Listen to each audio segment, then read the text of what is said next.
Well, good afternoon to everybody who's made it today. 13 months ago, in November of 2024, Washingtonians affirmed their commitment to economic justice. In legislative district after legislative district, in statewide seats for treasurer, insurance commissioner, attorney general, and governor, Democrats were elected across the state because the policies that they put forward for an economy that works for everybody were compelling. At that time, voters in the 43rd Legislative District sent me to Olympia as the first open socialist to serve in the Washington State Legislature in over a century.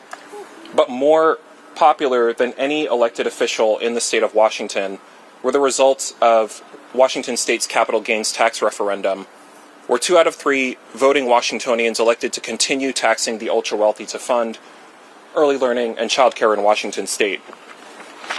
Last year, Washingtonians went forward to fund vital services.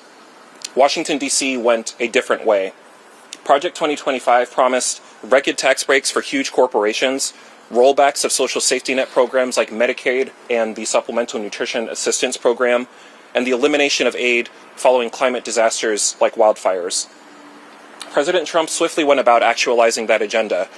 Simultaneously, a $16 billion budgetary shortfall impelled some elected officials in the building behind us to pursue deep public sector cuts earlier this year. Unfortunately, these were austerity measures that rhymed with the policies of Republicans in the other Washington in ways that should make us all jeer. After the state legislature slashed wildfire mitigation by $60 million, Border Patrol agents detained 2 Washington State firefighters this summer. In the time since the 2025 legislative session ended, the Trump administration has pursued a politics of division. Bogus panics over immigration and queer people scare Americans into believing that their adversaries are other members of the working class instead of the billionaires who got huge tax breaks by Trump's H.R. 1 budget.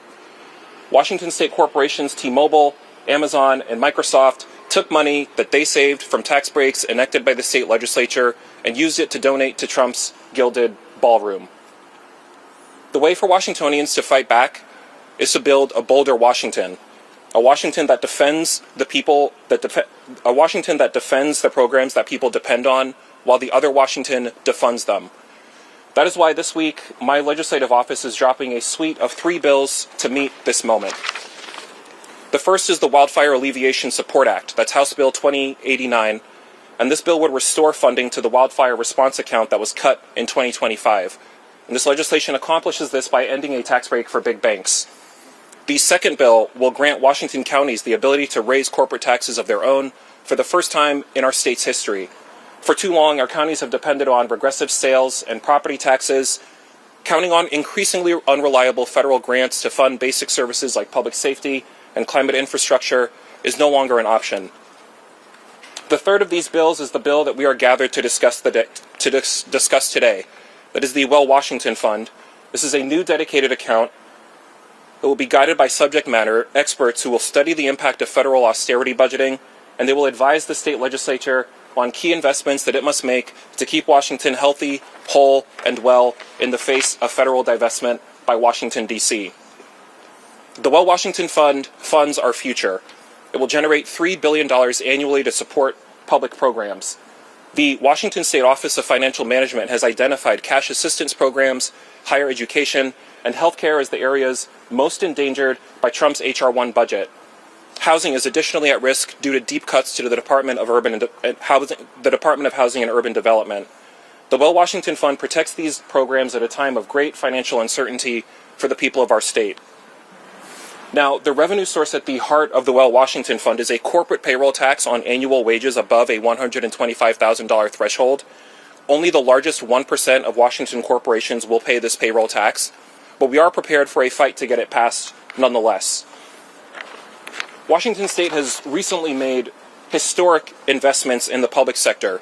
With the power of progressive revenue, college and childcare have become more affordable for thousands of Washingtonians since 2020. And at every step of the way, we have heard the same arguments from the same big business mouthpieces. What will happen if big corporations leave, as if it does not matter that working Washingtonians will be displaced or will experience a worsened quality of life if we do not tax these corporations. Understand that there may be no kings in Washington state, but we most certainly do have elites. The 6 largest corporations in Washington state spent $2.1 million lobbying the state legislature earlier this year. And I think I speak for many within my district and outside of it in saying if these corporations were as enthusiastic about paying their taxes as they were about paying to avoid them, there are millions of Washingtonians who would not have to worry about how to pay for higher education, for health care, and housing in our state. Since 2013, high-earning Americans have paid the additional Medicare tax on their federal tax returns. And unlike the standard Medicare tax, this surtax is not matched by their employer. So the Well Washington Fund asks corporations to join in with their employees in contributing to the social safety net. And just as the federal additional Medicare tax helps to fund vital health services across our country, the Well Washington Fund will support those in poverty, the aged, and students in Washington state. And we are gathered here today to urge a hearing for the Well Washington Fund in the House Finance Committee in 2026. We urge its passage out of both chambers of the legislature. Let us protect the people of our state before the worst of the Trump austerity budget kicks into effect in 2027.